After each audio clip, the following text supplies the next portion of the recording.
एक गांव में सुधा नाम की बूढ़ी औरत रहा करती थी। उसके परिवार में उसका बड़ा बेटा निरंजन और उसकी बेटी शिखा ही थी। उसकी बेटी शिखा गांव में ब्यूटी पार्लर चलाया करती थी। एक दिन की बात है, सुधा सोकर उठी तो उसने देखा कि उसकी बेटी तैयार होकर कहीं जा रही थी। शिखा, इतनी सुबह सुबह तैयार होकर तुम कहाँ जा रही हो? अभी तो ब्यूटी पार्लर खोलने का टाइम भी नहीं हुआ। मैं ये शहर छोड़कर जा रही हूँ माँ। अब मुझे इस गांव में नहीं रहना। ये कैसी बात कर रही हो तुम? नहीं रहने से तुम्हारा क्या मतलब है?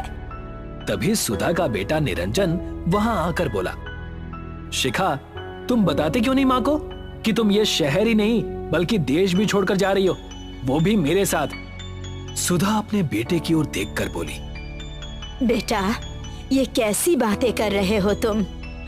मैं सही कह रहा हूँ माँ। मुझे इन अनपढ़ गंवार गांव वालों के साथ नहीं रहना। आपसे मैं कई बार अपने मन की बात कह चुका था, लेकिन एक आप हैं जो इस गांव को छोड़ने के लिए तैयार ही नहीं है। इस गांव में मेरे पति की यादें बसी हैं। इस घर में मेरी आत्मा बसती है। मैं भला कैसे जा सकती हूँ? तो फिर आप अपनी यादों के सहारे ही इस गांव में रहिए। हमें नहीं रहना यहाँ। भैया को अमेरिका में जॉब मिल गई है और कंपनी ने उन्हें फ्लैट भी दिया है। मैं भैया के साथ ही रहूंगी। तुम दोनों चले जाओगे तो मैं अकेली क्या करूंगी? मेरा खर्चा पानी कैसे चलेगा? वो सब मुझे नहीं पता माँ। अगर आपको अपने खर्चे पानी की इतनी ही चिंता है तो आप भी हमारे साथ चलिए ना। नहीं तो मेरी बहन जो ब्यूटी पार्लर चलाती थी, आज से आप वो ब्यूटी पार्लर चलाकर अपना खर्चा पानी निकाल सकती हैं। इतना कहकर निरंजन और शिखा अपना सामान लेकर घर से बाहर निकल गए। सुधा बेचारी दिन भर रोती रही।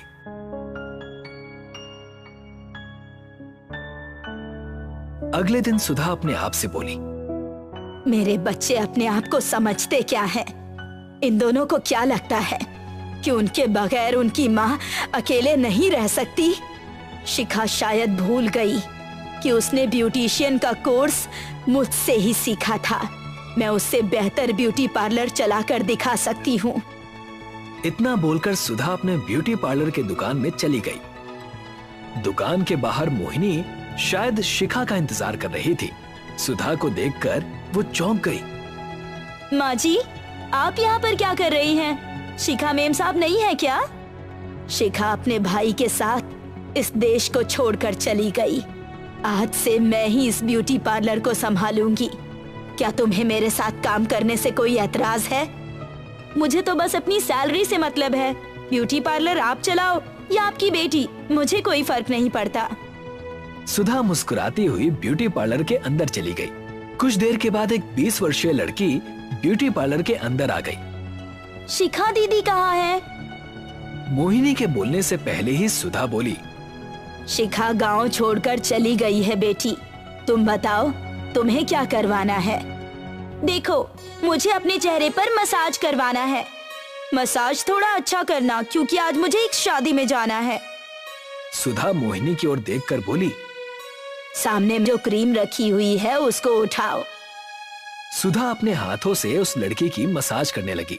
मसाज पूरा होने के बाद वो लड़की खुश होती हुई बोली, अरे वाह माँ जी, आपके हाथों में तो जादू है। आपने तो मेरे चेहरे पर अलग ही ग्लो ला दिया। आप अपनी बेटी से कहीं ज्यादा अच्छा मसाज करती हैं। इतना कहकर वो लड़की वहां से चली गई। अगले दिन वही लड़की कुछ और लड़कियों को लेकर ब्यूटी पार्लर के अंदर आ गई और सुधा की ओर देखकर बोली, माँ जी, कल मैं जिस फंक्शन में गई थी, वहाँ के लोग मुझे घूर घूर के देख रहे थे। जानती है क्यों? सिर्फ आपके किए हुए मसाज की वजह से। और मेरी दोस्त भी मुझसे जिद करने लगी कि वो भी आप ही के हाथों से मसाज करवाएगी। ये तो बहुत अच्छी बात है बेटी। सुधा सबका मसाज करने लगी। कुछ ही दिनों में सुधा का ब्यूटी पार्लर पहले से और ज्यादा अच्छा चलने लगा। समय ऐसे ही बीतने लगा। कुछ महीनों बाद सुधा के ब्यूटी पार्लर पर एक लग्जरी कार आकर रुक गई। कार के अंदर से एक लंबा चौड़ा व्यक्ति एक लड़की के साथ ब्यूटी पार्लर के अंदर आकर सुधा से बोला, मेरा नाम कर्मदास है, मैं एक विधायक हूँ। कल मेरी बेटी की शादी है। सुना है कि आप मेकअप बहुत अच्छा करती हैं। ये तो मेरे लिए बहुत ही सौभाग्य की बात है विधायक जी, जो आप इतना विश्वास करके अपनी बेटी को यहाँ लेकर आए। मैं आपकी बेटी को इतनी सुंदर बना दूंगी कि उसके विवाह के समय उसके चेहरे पर से किसी की नजर नहीं हटेगी। सुधा विधायक की बेटी के चेहरे पर मसाज करने लगी। विधायक खुश होकर चला गया, मगर कुछ ही देर बाद वो कुछ गुंडों को लेकर आ धमका। ये तुमने बिल्कुल भी अच्छा नहीं किया। मैं तुम्हारा मसाज पार्लर बंद करवा दूंगा। ये कैसी बातें कर रहे हैं आप विधायक जी? अचानक आपको क्या हो गया? कुछ देर पहले तो आप बड़े खुश होकर गए थे। तुमने मेरी बेटी के चेहरे पर क्या किया है? जब से वो अपने चेहरे पर मसाज करवा कर घर गई है, उसके चेहरे पर खुजली हो रही है। जानती हो तुमने उसका पूरा चेहरा खराब कर दिया है। मुझे शहर से डॉक्टर बुलवाना पड़ा। मेरी समझ में नहीं आ रहा कि मैं क्या करूं। कल उसकी शादी है, कहीं लड़के वाले उसका चेहरा देखकर शादी के लिए मना न कर दे। मैंने तो उसी क्रीम से मसाज किया था जिस क्रीम से मैं हर लड़की की मसाज करती हूँ। वो सब मुझे नहीं पता। आज के बाद ये ब्यूटी पार्लर अब नहीं चलेगा। इतना कहकर विधायक ने सुधा को ब्यूटी पार्लर से बाहर निकाल दिया और उसके पार्लर में ताला लगा दिया। बेचारी सुधा उदास मन से अपने घर पर थी कि तभी मोहिनी वहां पर आ गई। माँ जी, आपका ब्यूटी पार्लर तो बंद हो चुका है। अब मुझे मेरी तनख्वाह दे दीजिए आप। ये तुम कैसी बातें कर रही हो बेटी? अगर तुम अपनी तनख्वाह कुछ दिन बाद लोगी तो क्या तुम्हारा कुछ बिगड़ जाएगा? माँ जी, मुझे किसी चीज से कोई मतलब नहीं है। मुझे बस मेरे पैसे चाहिए, लेकिन इस वक्त मेरे पास पैसे नहीं है। मुझे तुमसे यही उम्मीद थी बुढ़िया। अच्छा हुआ कि तुम्हारे साथ ऐसा हुआ। इतना कहकर मोहिनी गुस्से में वहां से चली गई और सीधे उस गांव के मुखिया के घर पर आ गई। मोहिनी को देखकर मुखिया मुस्कुराता हुआ बोला, आखिरकार तुमने वो करके दिखा ही दिया जो तुमने मुझसे करने का वादा किया था।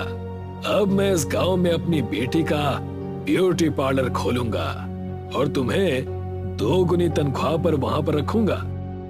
लेकिन अभी आपको उस बुढ़िया का जीना और हराम करना होगा। मुझे लगता है कि वो बुढ़िया ऐसे ही चुप नहीं बैठेगी। चिंता मत करो, उसके लिए मैंने कुछ सोच रखा है। अगले दिन मुखिया कुछ व्यक्तियों को लेकर सुधा के घर पर आ गया और सुधा से बोला, तुमने हमारे गांव का नाम खराब किया है, इसीलिए तुम्हें इस गांव को छोड़कर जाना होगा। ये कैसी बातें कर रहे हैं आप मुखिया जी? सही कह रहा हूँ मैं। तुमने विधायक जी की बेटी का चेहरा खराब कर दिया। अगर तुम यहाँ पर रुकी तो पता नहीं तुम किस किस का चेहरा खराब कर दोगी। मैंने ऐसा जानबूझकर नहीं किया। वो सब मुझे नहीं पता। अगर तुम सीधे तरीके से यहाँ से नहीं जाओगी तो मजबूरन गांव वाले तुम्हें धक्के देकर यहाँ से निकाल देंगे। लेकिन मुखिया जी, मैं बूढ़ी बेसहारा कहाँ पर जाकर भटकूंगी?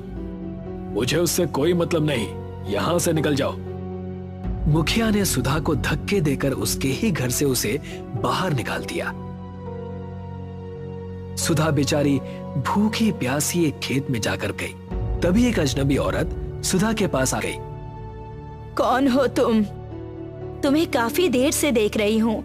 तुम्हारे परिवार वाले कहाँ हैं? उस औरत की हमदर्दी देखकर सुधा की आंखों में आंसू आ गए। वो रोते हुए अपने साथ घटी घटना बताने लगी। देखो, तुम चाहो तो मैं तुम्हारी मदद कर सकती हूँ। इस गांव के हाईवे पर मेरा घर बना हुआ है। मैं भी किसी जमाने में ब्यूटी पार्लर चलाया करती थी, जो कि अब बंद हो चुका है। तुम चाहो तो उस ब्यूटी पार्लर को दोबारा चला सकती हो और मेरे घर पर भी रह सकती हो। मैं कुछ सालों के लिए ये गांव छोड़कर जा रही हूँ। लेकिन आप मेरी इतनी मदद क्यों कर रही हैं? एक दूसरे की मदद करना अच्छा होता है, इसीलिए। लेकिन अब मेरे ऊपर कौन विश्वास करेगा? चिंता मत करो, तुम ब्यूटी पार्लर खोलो। मेरे ब्यूटी पार्लर में जो क्रीम रखी हुई है, तुम उसी क्रीम से ही लोगों के चेहरे पर मसाज करना और उसके बाद तुम देखना उसका कमाल। सुधा उस औरत के साथ चली गई और उसका ब्यूटी पार्लर आंखें फाड़ फाड़ कर देखने लगी, क्योंकि वो बहुत ही सुंदर बना हुआ था। वो औरत सुधा को सब कुछ समझाकर वहां से चली गई। अगले दिन सुधा ब्यूटी पार्लर खोलकर बैठ गई। कुछ ही देर बाद बूढ़ी औरत सुधा के ब्यूटी पार्लर के अंदर आ गई। क्या आपको अपनी बेटी का मसाज करवाना है? लेकिन आपके साथ तो कोई नजर नहीं आ रहा। ये कैसी बातें कर रही हो तुम? क्या बूढ़ी औरत को मसाज करवाने का कोई अधिकार नहीं? मेरे चेहरे का मसाज करो। मैं भी आजकल की जवान लड़कियों से कम नहीं। सुधा मुस्कुराते हुए उस बूढ़ी औरत का मसाज करने लगी और वो जवान हो गई। मैं तो जवान हो गई? ऐसा कैसे संभव हो सकता है? ये तो मेरी भी समझ में नहीं आया कि ऐसा चमत्कार कैसे हुआ। बूढ़ी औरत अब जवान हो चुकी थी। उसने ढेर सारे पैसे सुधा के हाथ में रख दिए। एक दिन सुधा के मन में एक विचार आया और वो अपने आप से बोली, हमारे देश में बहुत सी ऐसी लड़कियां हैं जो ज्यादा उम्र होने की वजह से अपने घर पर बैठी हुई हैं और कोई भी उनसे विवाह नहीं करता। आज के बाद मैं उन लड़कियों की मसाज मुफ्त में करूंगी। सुधा ने अखबार में एक ऐड दे दिया।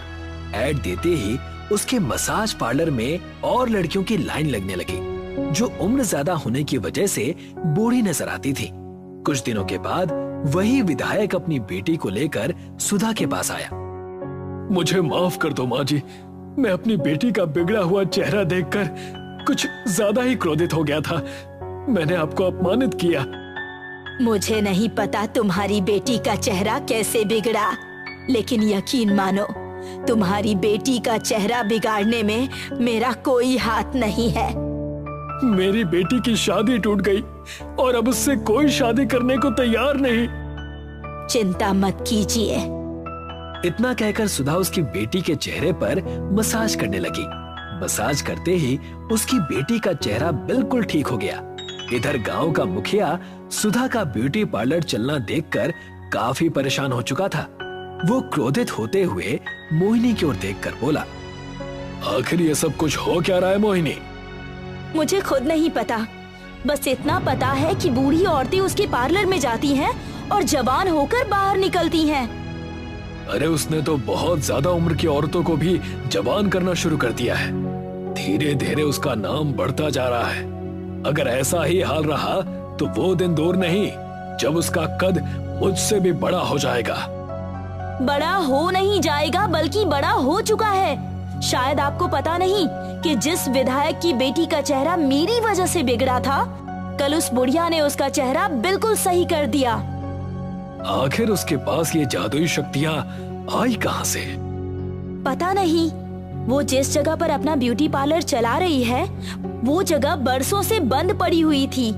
सुधा वहाँ पर कैसे पहुँची, इसका किसी को कोई अंदाजा नहीं है और लोगों को इस बात से मतलब भी नहीं है, क्योंकि सुधा सबकी मदद कर रही है। मेरे पास एक तरकीब है। हमें इस रहस्य को जानने के लिए उसके ब्यूटी पार्लर के अंदर जाना होगा। तुम एक बहुत अच्छी ब्यूटिशियन हो। तुम मेरा और अपने चेहरे का ऐसा मेकअप करो कि हम दोनों बिल्कुल बूढ़े नजर आए। उसके बाद जाकर देखते हैं कि वो आखिर क्या चमत्कार करती है। वो दोनों बूढ़े का रूप लेकर सुधा के ब्यूटी पार्लर में चले गए। मैं बूढ़ा होने के साथ साथ बहुत ज्यादा बदसूरत भी हूँ। लोग मुझे ताने देते हैं। मैं चाहता हूँ कि आप मुझे जवान कर दे। मैं सिर्फ लोगों के चेहरे का मसाज करती हूँ। वो कैसे जवान हो जाती हैं, ये मुझे भी नहीं पता। वैसे तुम्हारे साथ में ये कौन है? ये मेरी पत्नी है। सुधा ने उन दोनों के चेहरे पर मसाज कर दिया, मगर उन दोनों के चेहरे पर कोई परिवर्तन नहीं आया। मेरा चेहरा तो बिल्कुल वैसा का वैसा ही है। मैं तो जवान ही नहीं हुआ। इसका मतलब तुम लोगों को धोखा दे रही हो। मैं तुम्हारी पुलिस में शिकायत करूंगी। इतना कहकर मुखिया और मोहिनी वहां से निकलकर घर पर आ गए। हम दोनों के चेहरे पर तो ऐसा कुछ भी नहीं हुआ मोहिनी। लगता है कोई दूसरा तरीका अपनाना पड़ेगा। अब इस मेकअप को साफ कर दो। सुधा अपने और मुखिया के चेहरे का मेकअप साफ करने लगी, मगर मोहिनी के लाख कोशिश करने के बावजूद मेकअप साफ नहीं हुआ। क्या हुआ मोहिनी, तुम्हारा मेकअप मेरे चेहरे से उतर क्यों नहीं रहा? मुझे नहीं पता मुखिया जी कि ये सब कुछ कैसे हुआ। मेरे भी चेहरे से मेकअप नहीं उतर रहा। ऐसा लग रहा है जैसे कि ये मेकअप हमारे चेहरे के अंदर बस गया हो। मुखिया और मोहिनी घबराकर सीधे सुधा के पास चले गए। मुझे माफ कर दो। मुझे भी माफ कर दीजिए। मेरी ही वजह से आपका ब्यूटी पार्लर बंद हुआ था। मैंने ही आपको खराब क्रीम दी थी, जिसकी वजह से विधायक जी की बेटी का चेहरा बिगड़ा। अब हम दोनों को प्लीज ठीक कर दीजिए। तुम दोनों यहाँ से जा सकते हो। शायद ईश्वर ने तुम्हें तुम्हारे कर्मों की सजा दी है। और रही बात जवान होने की, तो मैं सिर्फ लोगों का मेकअप करती हूँ। वो कैसे जवान हो जाती हैं मुझे भी नहीं पता। मोहिनी और मुखिया मुंह लटकाकर रोते हुए वहाँ से चले गए। तभी वहाँ पर एक तेज प्रकाश हुआ और वही औरत जिसने सुधा की मदद की थी सामने निकल कर आई। कौन हो तुम? मैं मेकअप की देवी हूँ। तुम्हें परेशान देखकर मैंने तुम्हारी सहायता की। तुमने जिस तरह से उन लड़कियों की सहायता की है जिनके रिश्ते नहीं हो पाए, मुझे तुम पर बहुत गर्व है। आज से ये ब्यूटी पार्लर तुम्हारा हुआ। इतना कहकर वो गायब हो गई।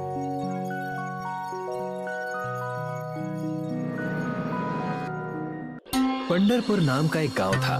वहाँ गुड़िया अपने पिता गिरधारी लाल के साथ रहती है। गिरधारी लाल एक साधारण गैराज में काम करता था और लोगों की गाड़ियाँ ठीक किया करता था। गुड़िया उठो, सुबह हो गई। मेरे कुछ ग्राहक आकर भी चले गए, लेकिन मुझे अब तक चाय नहीं मिली। पिताजी, आपने मुझे पहले क्यों नहीं उठाया? मैं आपको बनाकर दे देती। मैंने तुम्हें चाय बनाने के लिए नहीं उठाया। मैंने तो पहले से ही तुम्हारे और मेरे लिए चाय बना कर रखी थी, इसलिए उठाया। क्या पिताजी, आप भी? गिरधारी लाल और गुड़िया दोनों ही खुशी खुशी रहा करते थे। गिरधारी लाल अपने गैराज की दुकान चलाता और गुड़िया ब्यूटी पार्लर का कोर्स किया करती। भाई साहब, मुझे कुछ राशन लेना है। आप ये पर्ची में लिखे हुए सामान बनवा दीजिए ना। जी बेटा, तुम तो गिरधारी लाल की सुपुत्री हो ना। वो दरअसल मेरी बेटी भी ब्यूटी पार्लर का काम सीखना चाहती है। मैंने सुना है अक्सर शादी और किसी भी कार्यक्रम में अच्छे पैसे बन जाते हैं। आप अपनी बेटी को मेरे पास भेज दीजिएगा, मैं उसे सब कुछ अच्छे से समझा दूंगी। गुड़िया वहाँ खड़ी होकर राशन ले ही रही थी कि वहाँ गांव की ठकुराइन काकी आ गई और कहने लगी, हाँ हाँ भेज देना। कम से कम ये तो सीख ले, आजकल की लड़कियों को न जाने कब अकल आएगी। घर का काम तो इनसे होता नहीं और चली ब्यूटी पार्लर खोलने। अरे ओ ठकुराइन, ये आप बेचारी बच्ची को काहे डरा रही हैं? रहने दीजिए अंकल, इनका तो काम ही यही है, पूरे गांव में घूम घूम कर लोगों की बातें सुनना और अपनी टिप्पणी देना। गुड़िया काकी से बहस करके अपने घर चली गई और गुस्से में जाकर बैठ गई, जिसे देखकर गिरधारी लाल ने गुड़िया से पूछा, क्या हुआ बेटी? मेरे ब्यूटी पार्लर का काम सीखने की वजह से सारा गांव पहले ही परेशान है।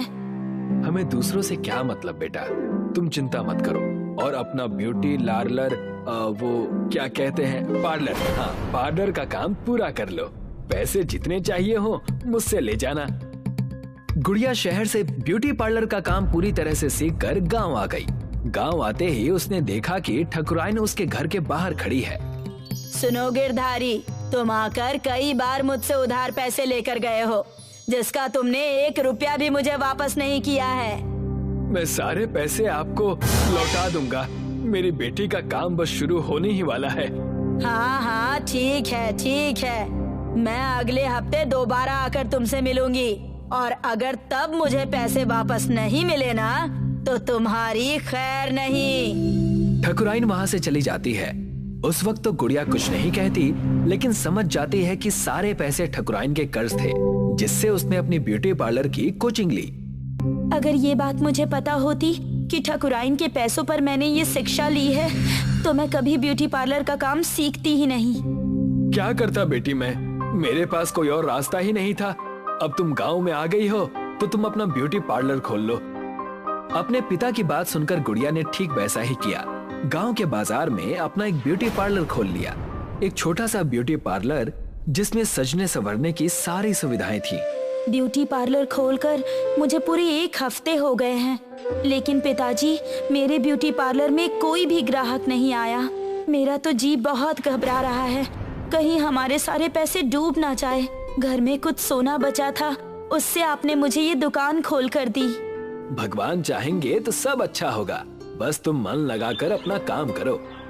उतने में वहाँ पर ठकुराइन अपने साथ 2 गुंडे लेकर आ गई। आज अगर गिरधारी ने मुझे पैसे नहीं दिए तो मैं उसकी पूरी दुकान उठाकर ले जाऊंगी। मालकिन, मुझे कुछ दिनों की मोहलत और दे दीजिए, मैं आपके पूरे पैसे सूद समेत लौटा दूंगा। मुझे तुमसे और कुछ नहीं सुनना है। आज मैं तुम्हारी दुकान छीन कर ही रहूंगी। अरे, जब इतना ही अपनी बेटी पर भरोसा था तो उसे इंजीनियर या डॉक्टर क्यों नहीं बनाया? मालकिन, अगर आप कहें तो इसके गैराज और इसके ब्यूटी पार्लर का सारा सामान हम ले जाएं। हाँ, ले जाओ, इसके घर के सारे सामान ले जाओ और इसे कहीं का नहीं छोड़ना। सब कुछ उठाकर ले जाऊंगी यहाँ से मैं। ठकुराइन का आदेश सुनकर दोनों ने गिरधारी के गैराज में खड़ी सारी बनती हुई गाड़ियों को टो करवा लिया और वहां से लेकर चले गए। गुड़िया के ब्यूटी पार्लर के दुकान की भी सारी सजने संवरने की चीजें भी वो वहां से लेकर चले गए। गुड़िया बेचारी फूट फूट कर रोने लगी। हे भगवान, ये तुमने मेरे साथ कैसा सलूक किया है? शांत हो जाओ बेटा, शांत हो जाओ। अब हमारे पास कुछ भी नहीं बचा है पिताजी, कुछ भी नहीं। गैराज में कबाड़ स्कूटी और कुछ बिखरे हुए ब्यूटी पार्लर का सामान ही रह गया था, जिसे उठाते हुए गुड़िया ने कहा, इन सामान का अब हम क्या करेंगे? ना गैरेज बचा, ना ब्यूटी पार्लर। लेकिन पिताजी, ये स्कूटी किसकी है? ये मेरे गैराज में आज ही सुबह एक मोची लेकर आया था और उससे मैंने ये स्कूटी कम पैसों में खरीद ली थी। मेरे दुकान न चलने का कारण ये है कि मेरे ब्यूटी पार्लर के बारे में किसी को कुछ पता ही नहीं है। इसीलिए मैं चाहती हूँ पिताजी कि आप इस स्कूटी को कुछ इस तरह से बना दे जिससे ये चलती फिरती स्कूटी ब्यूटी पार्लर बन जाए। लोगों को मेरे पास आने की जरूरत ही ना पड़े, मैं ही इस स्कूटी को लेकर सब जगह पर जा सकूं। तुमने ये खूब कहा बेटा, शायद इससे हमारा काम बन जाए। मुझे तुम्हारे हुनर पर पूरा भरोसा है। जाओ, जाकर सबको सजाओ। उतने में वहाँ पर उनके पड़ोस की रानी मौसी आ गई और वो गुड़िया से कहने लगी, बेटा, क्या तुम मेरा भी श्रृंगार कर सकती हो? मेरे मायके में एक कार्यक्रम है, मुझे वहाँ जाना है। जी मौसी जी, अभी करती हूँ। बेटा, मैंने देखा कि कैसे उस कपटी ठकुराइन ने तुम्हारे दुकान पर तमाशा किया। वो हम गांव वालों को आगे बढ़ते देखकर बहुत जलती है। गुड़िया ने रानी मौसी को कुछ इस तरह से सजाया कि उनका रूप एकदम से निखर आया। वाह बेटा, तुम में तो सच में बहुत हुनर है। काबिले तारीफ काम किया है तुमने। ये कुछ पैसे रखो और इससे अपना जीवन सुधारने की कोशिश करो। लेकिन ये तो बहुत ज्यादा है। तुम चिंता मत करो, जब तुम्हारे पास आ जाए तो मुझे लौटा देना। बेटा, मैं तुम्हारे लिए स्कूटी ब्यूटी पार्लर बनाकर तैयार कर दूंगा। कई दिनों तक मेहनत करके गिरधारी ने अपनी स्कूटी पर ही ब्यूटी पार्लर का भंडार लगा दिया। उस कबाड़ स्कूटी को इस तरह बना दिया कि स्कूटी में चारों तरफ सजने संवरने के सामान लगे हुए थे। बड़ा सा शीशा, क्रीम पाउडर और भी बहुत कुछ। पिताजी, ये स्कूटी कम चलता फिरता ब्यूटी पार्लर ज्यादा लग रहा है। आपका बहुत बहुत शुक्रिया पिताजी। अब तुम इसे चलाकर सारे गांव में घूमो और सारी चीजें अच्छे से करो। मेरी काबिल बिटिया सफल होकर लौटना। फिर क्या था, गुड़िया ने अपनी स्कूटी ब्यूटी पार्लर चालू कर दी। हर गांव वो स्कूटी लेकर चले जाया करती थी और उस गांव की लड़कियों और औरतों को सजाया करती थी। देखते ही देखते स्कूटी ब्यूटी पार्लर के नाम से गुड़िया प्रसिद्ध हो गई। ये लीजिए आपके पैसे, ये मैंने अपने ब्यूटी पार्लर से कमाए हैं। धन्यवाद बेटी, भगवान की लाठी मुझ पर भी चली है। मैंने अपना सब कुछ खो दिया। मैंने कईयों का घर उजाड़ा और इसी वजह से मैं तुमसे भी माफी मांगती हूँ। भगवान आपका भला करे। जब भी आपको मौका मिले तो आप मुझसे आकर मिल लीजिएगा। गुड़िया ठकुराइन के लिए हुए पैसे उन्हें वापस कर देती है और अपनी स्कूटी पार्लर से लोगों के घरों में जाकर काम करती है। कुछ समय के बाद एक बड़ा सा घर लेकर अपने पिताजी के साथ वहीं रहने लगती है।